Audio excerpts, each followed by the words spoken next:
नमस्कार। मैं विष्णु शर्मा आप सभी का आपके ही अपने चैनल विष्णु एटीपी में हार्दिक स्वागत करता हूं। आज की स्टोरी में आपको हमेशा की तरह नई नई वोकेबलरीज मिलने वाले हैं, जैसे कि ये सरीन है ना।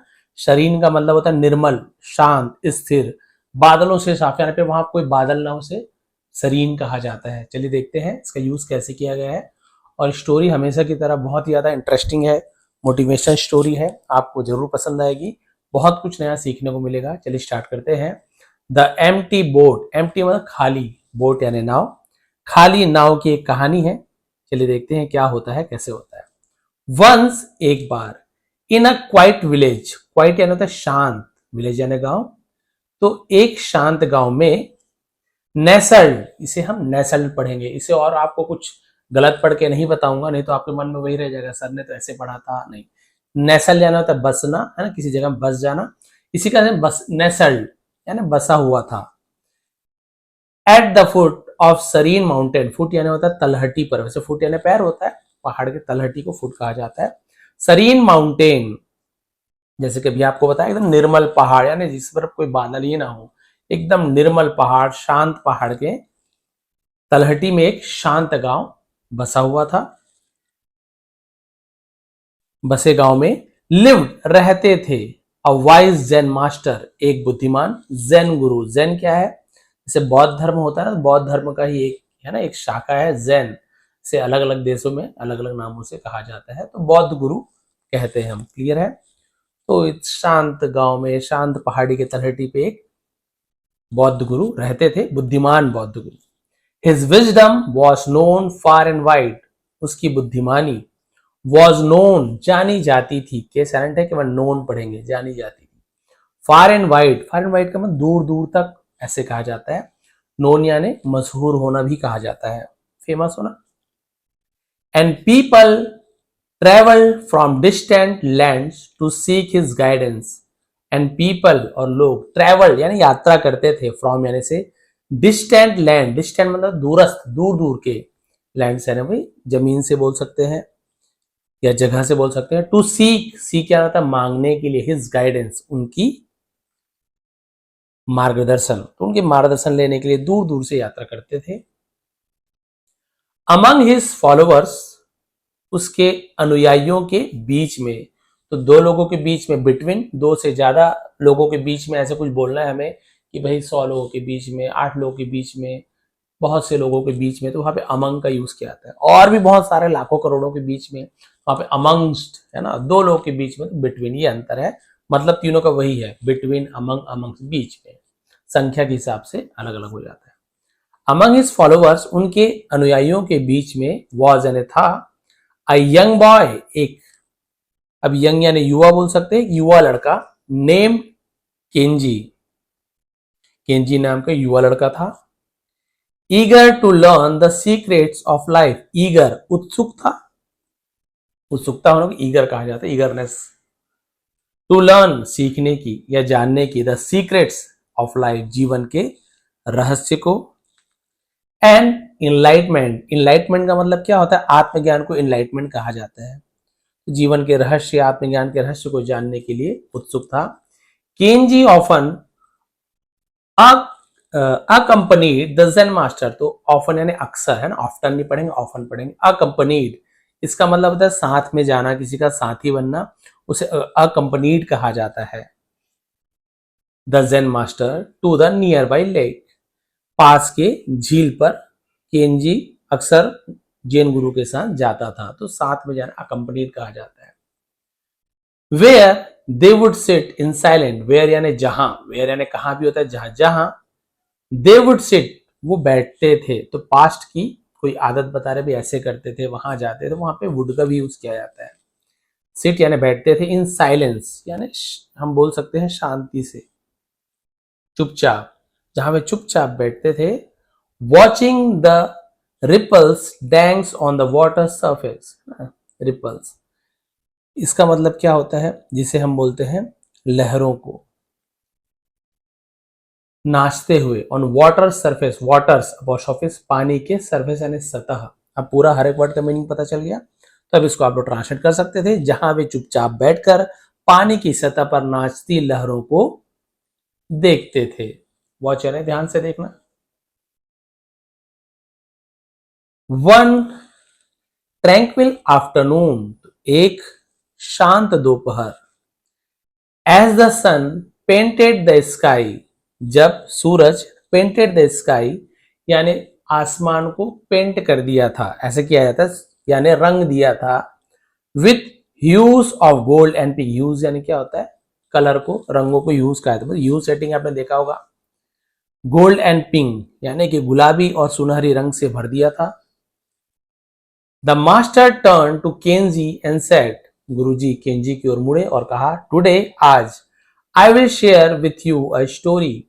आई विल शेयर, फ्यूचर टेंस है, विल का यूज किया गया। शेयर यानी साझा करना, बांटना, ऐसे यूज किया जाता है। मैं तुम्हारे साथ एक कहानी साझा करूंगा। That has the power to change your life, है ना, जिसमें हैज यानी है, द पावर शक्ति है, टू चेंज योर लाइफ, जिसमें तुम्हारा जीवन बदलने की शक्ति है। ऐसी कहानी सुना रहा हूं।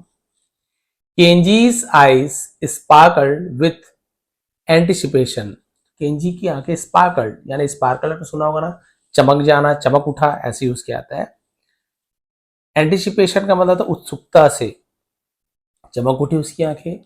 द मास्टर बिगेन, गुरुजी ने शुरू किया। बिगिन का सेकंड में बिगेन होता है। एंटिसिपेशन का और भी अर्थ होता है, जैसे बोलते हैं ना कि पूर्वानुमान लगाना कि ऐसे हो सकता है, वो पूर्वानुमान कहते हैं। या फिर संभावना व्यक्त करना, अपेक्षा करना, उसे हम एंटिसिपेशन कहते हैं। ठीक है, ये क्षण पढ़ा जाता है। क्लियर है, अपेक्षा रखना किसी चीज से। तो अपेक्षा से उसकी आंखें चमक गई कि वाह कुछ बढ़िया होने वाला है। तो उन्होंने कहानी बताना शुरू किया। लॉन्ग अगो, आप सभी को पता, बहुत समय पहले, ऐसे यूज किया जाता है, बहुत पहले। There was a young man much like you, ये इंट्रोडक्टिव वर्ड है, सब्जेक्ट के रूप में यूज किया जाता है यदि हेल्पिंग वर्ब के पहले या स्टार्टिंग में यूज हो। देयर यानी वैसे तो वहां होता है, बट यहाँ पे ऐसे वहां था ऐसे नहीं बोलना है आपको, वॉज यानी था। एक है ना नौजवान लड़का था, मच लाइक यू यानी बिल्कुल तुम्हारी ही तरह। फुल ऑफ क्वेश्चंस यानी सवालों से भरा हुआ। And a desire to understand the world, और डिजायर यानी इच्छा, अंडरस्टैंड यानी समझना, वर्ल्ड यानी दुनिया। ठीक है, सवालों से भरा हुआ और दुनिया को समझने की इच्छा रखता था। ही वॉज वाइज, वो बुद्धिमान था।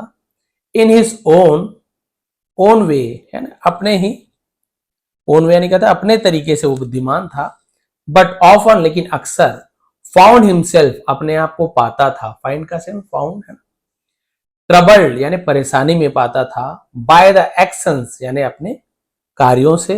एंड वर्ड्स ऑफ अदर्स, अच्छा दूसरों के, वर्ड्स यानी कहते हैं शब्दों से, उनके बातों से और उनके कार्यों से हमेशा अपने आप को परेशानी में पाता था, वो परेशान रहता था। एवरी स्लाइट, है ना, तो जिसे हम बोलते हैं कि प्रत्येक, स्लाइट है ना छोटी मोटी, है ना, एवरी हार्श वर्ड, हर छोटी मोटी बात, हर कठोर शब्द। एवरी इनजस्टिस, है ना, हर एक अन्याय। सीम्ड लगता था, प्रतीत होता था, उसे सीम्ड कहा जाता है। टू, है ना, पियर्स, पियर्स यानी क्या होता है, सी के साथ ये पियर्स, जिसे हम बोलते हैं छेद देना, उसे पियर्स कहा जाता है। हिज हार्ट, उसके दिल को छेद देता था। And fill him with anger and resentment, है ना, रिजेंटमेंट लिखा हुआ जिसका मतलब होता है आक्रोश, को रिजेंटमेंट कहा जाता है। तो वे किसी के साथ यदि अन्याय हो, कोई कठोर शब्द बोल दे, तो उसके दिल में ये बिल्कुल छेद कर जाता था ये शब्द, और उसे क्रोध और आक्रोश से भर देता था। वन डे, एक दिन, दिस यंग मैन डिसाइडेड, इस नवयुवक ने फैसला किया, to seek the counsel of an old zen master, है ना।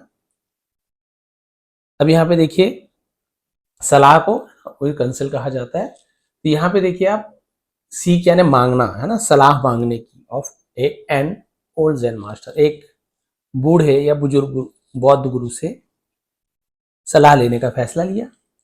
हु लिव्ड, जो रहते थे, हु यानी कौन भी होता है, हु आर यू, और हु यानी जो भी होता है, जो रहते थे, ऑन अ रिमोट आइलैंड, इसे आइसलैंड नहीं पढ़ेंगे बहुत से लोग, सर ऐसे लिखा तो आइसलैंड इसी तो करेंगे, बर्फ का लैंड, ऐसे नहीं होता, भी आइस हो, सी वाला आइस रहता है ना, वो अलग है, इसे आइलैंड पढ़ा जाता है, ऐसे साइलेंट रहता है, बताइए, बोलते ना इसे को आइसलैंड, जिसे हम बोलते हैं दूरस्थ, उसे रिमोट कहा जाता है। क्लियर है। तो एक बहुत ही दूरस्थ द्वीप में, द्वीप को आइलैंड कहा जाता है, in the middle of a vast lake, vast यानी होता है विशाल, लेक यानी झील बोलना चाहिए, एक विशाल झील के बीच में एक सुदूर द्वीप पर रहते थे, दूरस्थ द्वीप पर रहते थे। ही राउड ए स्मॉल बोट, है ना, रोड, सॉरी रोड है, रो यानी क्या होता है, ऐसे क्या बोलना चाहिए, खोना, ऐसे नाव को खोते हैं ना पतवार से, उसे रो कहा जाए, उसे कैसे rowed. He rowed a small boat to the island, और वो छोटे से छोटी नाव को खेकर द्वीप पर पहुंचा। His mind a storm of thoughts, उसके मन में विचारों की आंधी थी। किससे भरा हुआ था? स्टॉर्म यानी आंधी। एंड इमोशंस, और भावनाओं का, उनके मन विचारों और भावनाओं के तूफान से भरा हुआ था। पहुंचा द्वीप में। When he arrived, जब वह पहुंचा, he found, उसने पाया, the master sitting by the shore, उसने गुरुजी को सिटिंग बाय द शोर, शोर यानी किनारे को शोर कहा जाता है, उसने देखा कि गुरु किनारे पर बैठे हुए थे। Gazing at the still water, gaze यानी क्या होता है? गेजिंग, ये ग्रेजिंग नहीं है ना, ग्रेज यानी तो चरना होता है, घास चरना, ये गेज है। गेज का मतलब टकटकी लगा के देखना, किसी चीज को ध्यान से, उसे गेज कहा जाता है। Gazing at the still water, ठहरे हुए शांत जल को देख रहे थे।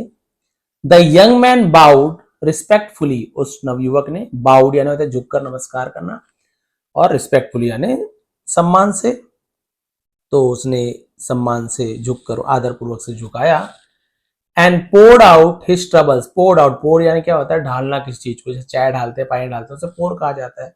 उस सेकंड में पोर्ड, ढाला, ऐसे बाहर निकालना, आउट यानी बाहर, हिज ट्रबल्स, और अपनी परेशानियों को बाहर निकाला।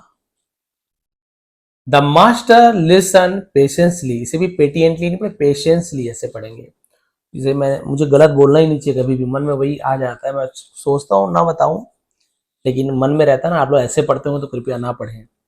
तो गुरुजी ने, जिसे हम बोलते हैं बहुत ही धैर्य पूर्वक सुनी, इसे भी लिसन पढ़े, लिस्टैंड नहीं पढ़ेंगे, टी को नहीं पढ़ना है। हिज फेस शरीन, उसका चेहरा शांत था, मतलब शरीन यानी बहुत सारा मतलब होता है, यहां पर शांत मतलब है। गुरु ने धैर्यपूर्वक उसकी बातें सुनी, उनका चेहरा शांत था। आफ्टर लॉन्ग साइलेंस, यानी कि लंबी चुप्पी के बाद, काफी देर चुप रहने के बाद, द मास्टर स्पोक, गुरुजी ने कहा। तो या बोलना, स्पीक का सेकंड में स्पोक होता है, speak, spoke, spoken, past simple tense है, सब्जेक्ट के बाद कोई हेल्पिंग वर्ब नहीं लगता, सीधा वर्ब का सेकंड फॉर्म है ना। मास्टर ईट का एट हो जाता, मास्टर ने खाया, मास्टर प्लेट, गुरुजी ने खेला, ऐसे यूज किया जाएगा। Let us take a boat ride, let, चलो कुछ करते हैं, लेट का यूज किया जाता है किसी को कुछ करने देना। Take a boat ride, boat ride यानी क्या होता है? नाव की सैर, चलो नाव की सैर पर चले। ही सजेस्टेड, उसने बोलना चाहिए सुझाव दिया कि चलो नाव की सैर करते हैं। द यंग मैन अग्रीड, नवयुवक राजी हो गया। And they set of in A small wooden boat, set of प्रस्थान करना है ना, सवार हो जाना सेट ऑफ कहा जाता है। एक छोटी सी वुडन बोट यानी लकड़ी की नाव में सवार होकर चल पड़े ना, रवाना हो जाना, सेट ऑफ होना। दे रोड इन साइलेंस, उन्होंने क्या किया? चुपचाप नाव खो रहे थे। जैसे मीनिंग याद ना होना तो रोड है, तो नाव को खोना, खेना, ऐसे लिख लिया करें आप लोग, क्योंकि बाद में, अभी तो याद है, बाद में भूल सकते हैं। चुपचाप नाव चला रहे थे, नाव खो रहे थे। The only sound being the gentle splash of the ores against the water, है ना। ओर्स, यहाँ पे ओर्स लिखा हुआ है, इसका मीनिंग लिख लीजिए। ओर्स का मतलब होता है जो मल्हार रहते हैं ना, जो नाव खेने वाले पतवार को ओर्स कहा जाता है, ठीक है, ये भी लिख सकते हैं आप। तो केवल एक ही आवाज आ रही थी, जेंटल स्प्लैश, स्प्लैश यानी क्या होता है? छींटा पड़े, स्प्लैश कहा जाता है। जेंटल यानी बहुत ही धीरे, उसे जेंटल कहा जाता है। तो केवल पानी पर पतवारों की हल्की हल्की छप छप की आवाज आ रही थी। ये ओवर्स होता है ना, जो पता है ना, पतवार जिससे नाव को खेते हैं, ऐसे रहता है, ठीक से बना नहीं पा रहा हूं, हाँ, इसे ही पतवार है। बस उसकी छप छप छप छप की आवाज आ रही थी, बाकी एकदम शांत था। एज दे रीच्ड, जब वे पहुंचे, the centre of the lake, झील के बीच में, the master stopped rowing and let the boat drift, तो रोविंग बंद कर दिया, खेना बंद कर दिया। Let the boat drift, drift का मतलब क्या होता है? बहने देना, यानी छोड़ देना, अपने आप बह रहा है, उसे ड्रिफ्ट कहा जाता है, ड्रिफ्टिंग है ना। स्विमिंग तो नहीं कहेंगे भाई, तो ये तो तैरने का काम स्विम कहा जाता है, मतलब ये बहना ड्रिफ्ट कहा जाता है। नाव चलाना बंद कर दिया, नाव को बहने दिया कि अपने आप जाने, तो भाई जहां जा रहा है। ही क्लोज्ड हिज आईज, और उसने अपनी आंखें बंद कर दी। टुक अ डीप ब्रेथ, और एक गहरी सांस ली, है ना। ये ब्रेथ जो है, ये आप इसमें ब्रीथ भी होता है, ई लग जाता है ना, वो वर्ब बन जाता है, ये ब्रेथ नाउन है।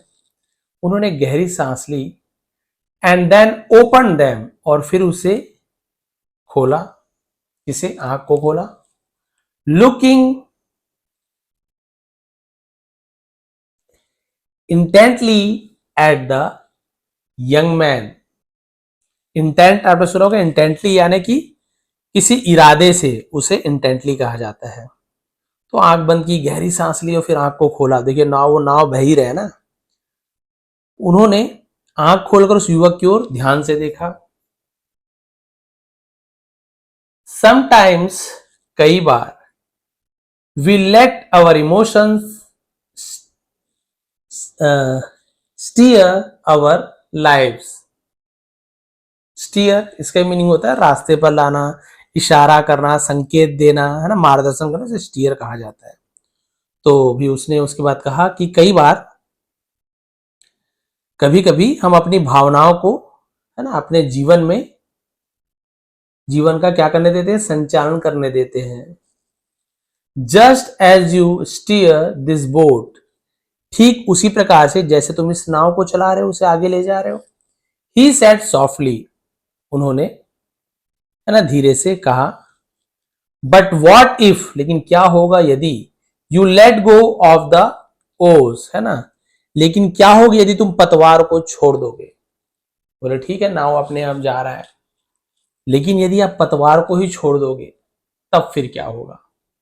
द यंग मैन पजल्ड, किसी भी, कोई भी बुद्धिमान व्यक्ति कुछ बताते शुरू में समझ नहीं आता, बाद में समझ आता है। युवक हैरान थे। हेजिटेटेड, है ना, वो झिझक रहा था, झिझका वो। But he trusted the master, लेकिन वो गुरुजी पर भरोसा किया। And slowly release his grip on the ओस, और धीरे से उसने पतवार से अपनी ग्रिप यानी पकड़ को छोड़ दिया। रिलीज करना कि छोड़ देना। गुरुजी ने कहा क्या होगा, पतवार को छोड़ दोगे? बोला ठीक है। चलिए, गुरुजी बोल रहे, छोड़ दिया उसने पतवार को।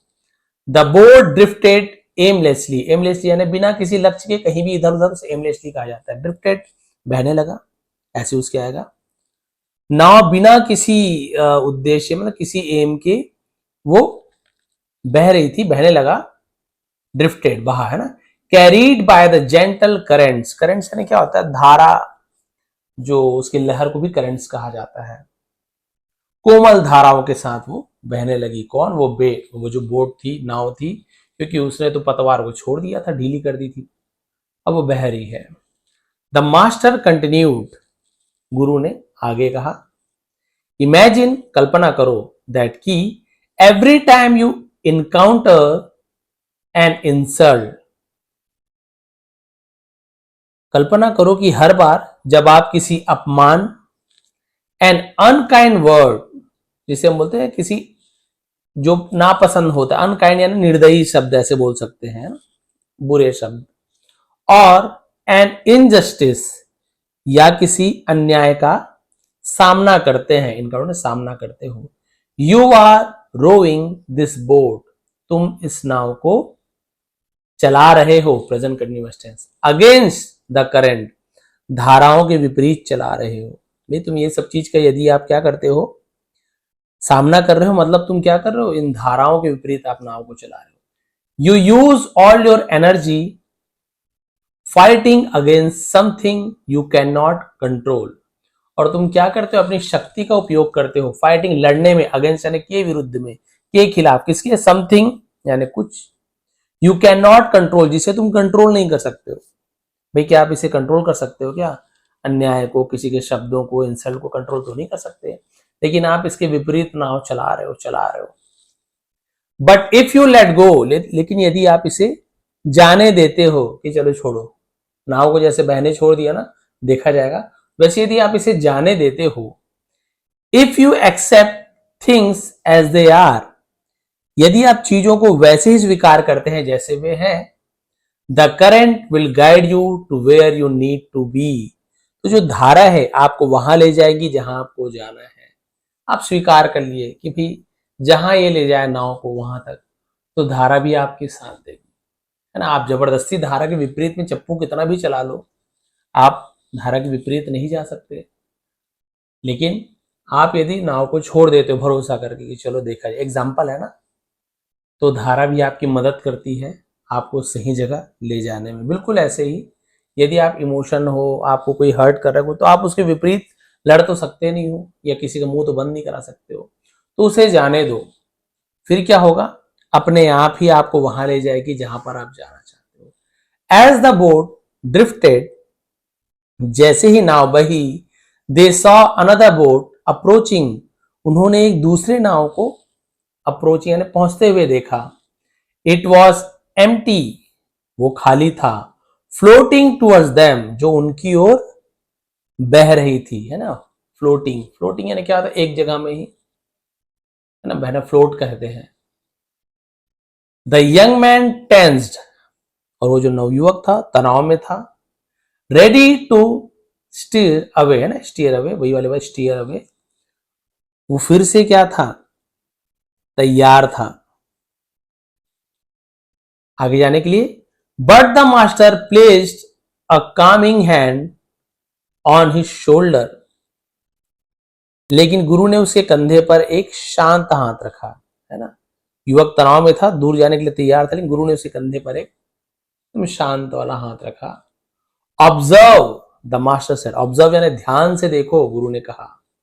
The empty boat collided with theirs, खाली नाव उनकी नाव से टकरा गई, है ना, मतलब कोलाइडेड, सॉरी कोलाइडेड पढ़ते, कोलाइडेड, क्योंकि डी के बाद ई है तो आई को आई पढ़ा है, कोलाइडेड, टकरा जाना, भिड़ना, ऐसे कहा जाता है। तो जो खाली नाव थी वो टकरा गई, कॉजिंग अ स्मॉल जॉल्ट, और उससे एक हल्का झटका लगा। The young man first reaction was anger, उस नवयुवक का जो पहला रिएक्शन था, प्रतिक्रिया गुस्सा थी, पहले तो गुस्सा हो गया। बट देन, उसके बाद, he notice the boat was indeed empty, indeed यानी वास्तव में, सचमुच में। फिर उसने देखा कि नाव वास्तव में खाली था। There was no one to blame, वहां पर कोई उसका बोलना चाहिए कि कोई ब्लेम करने वाला नहीं था। इंजाम लगाने वाला पता नहीं, इल्जाम लगा देना, दोषारोपण, ब्लेम कहा जाता है। His anger dissolved as quickly as it had arisen, उसका जो गुस्सा था, डिजॉल्व यानी बोलते हैं पिघल जाना, गायब हो जाना, ऐसे उसके आएगा। As quickly as it had arisen, तो arise, arose, arisen third form है, तो हैड के बाद वर्ब का थर्ड फॉर्म, उठा था, उगा था, ऐसे यूज किया जाता है, पैदा हुआ था, दोनों यूज कर सकते हैं। यानी उसकी गुस्सा जो था, उसका गुस्सा उतना ही जल्दी गायब हो गया जितना जल्दी उसका गुस्सा उठा था। The master smile gently, master गुरुजी धीरे से मुस्कुराए। This is the lesson of the empty boat, खाली नाव की यही सबक है। When you encounter obstacles in your life, obstacles है ना, होता रुकावट को ऑब्स्टेकल्स कहा जाता है। जब आप जीवन में रुकावटों का, बाधाओं का सामना करते हैं, imagine they are like this empty boat, imagine करो कि बिल्कुल उसी खाली नाव की तरह है। There is no one to blame, है ना, कोई भी ब्लेम करने वाला नहीं है, कोई भी आपके ऊपर दोष देने वाला नहीं है। No reason to get angry, गुस्सा होने का कोई कारण ही नहीं, अभी कोई है ही नहीं वहां पे। It simply, it was, it is ना, उसे यह बस वैसा ही है जैसा है। लेट इट पास, इसे गुजरने दो। And you will find peace, और आपको शांति मिलेगी। The young man's eyes widen with understanding, अब जो नवयुवक की आंखें थी, वाइडन मतलब बोलते हैं चौड़ी हो जाना, फैल जाना, ऐसे उसके आता है। अंडरस्टैंडिंग, समझ से उसकी आंखें फैल गई। ही रियलाइज्ड, उसे एहसास हुआ दैट की most of his suffering was self inflicted यानी उसका जितना भी ज्यादा तकलीफें थी खुद से द्वारा पैदा की गई थी, खुद की है, सेल्फ इन्फ्लिक्टेड कहा जाता है, खुद के द्वारा तैयार किया जाने वाला। A result of holding on to anger and resentment, है ना, resentment। और क्या होता था, क्रोध और नाराजगी को अपने अंदर बनाए रखने का नतीजा था। अपने आप को क्रोध और नाराजगी अपने मन में बनाए रखता था। फ्रॉम दैट डे फॉरवर्ड्स, उस दिन के बाद से, he practice the wisdom of the empty boat, उसने उस खाली नाव के ज्ञान का अभ्यास किया। Letting go of his need to control, उसे क्या किया, नियंत्रण की अपनी आवश्यकताओं को त्याग दिया।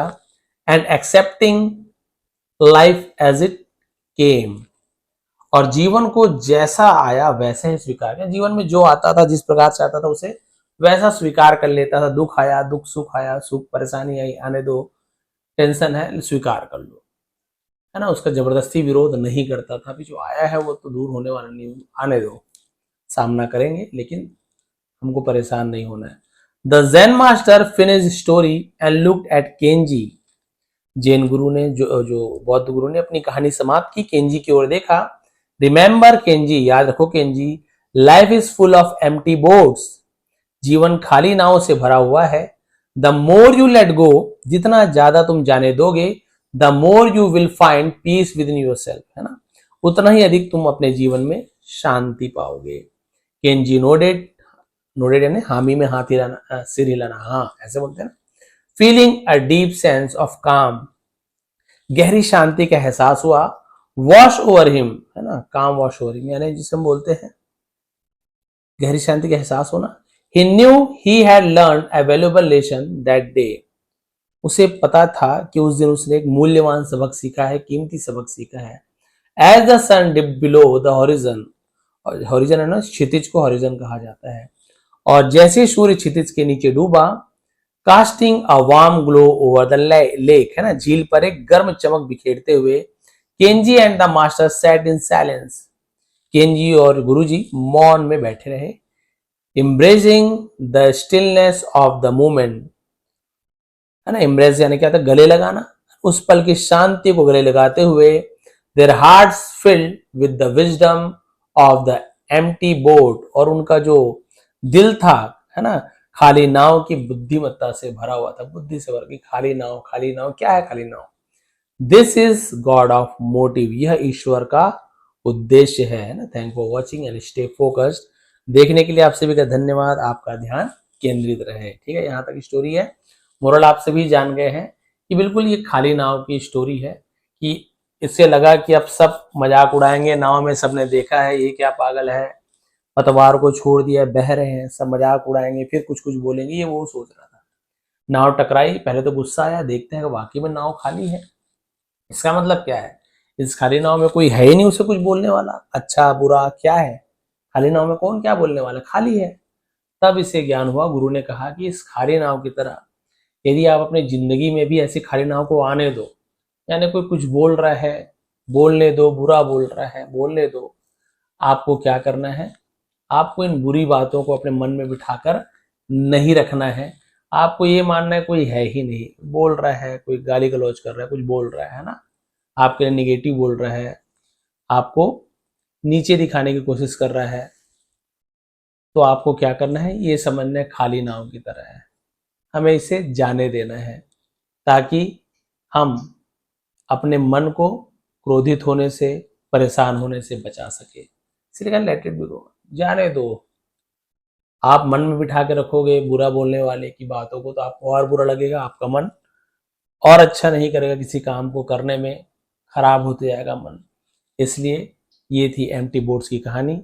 यदि आपको पसंद आई हो तो प्लीज़ लाइक करेंगे, कमेंट करेंगे, डिस्क्रिप्शन में इसका लिंक है, पीडीएफ मिल जाएगा, फिर से एक बार रीड करके देखेंगे कितना पढ़ पा रहे हैं। थोड़ी भी हेल्प मिली हो तो प्लीज़ लाइक करेंगे, कमेंट करेंगे। आप सभी का बहुत बहुत धन्यवाद, आपका दिन शुभ रहे।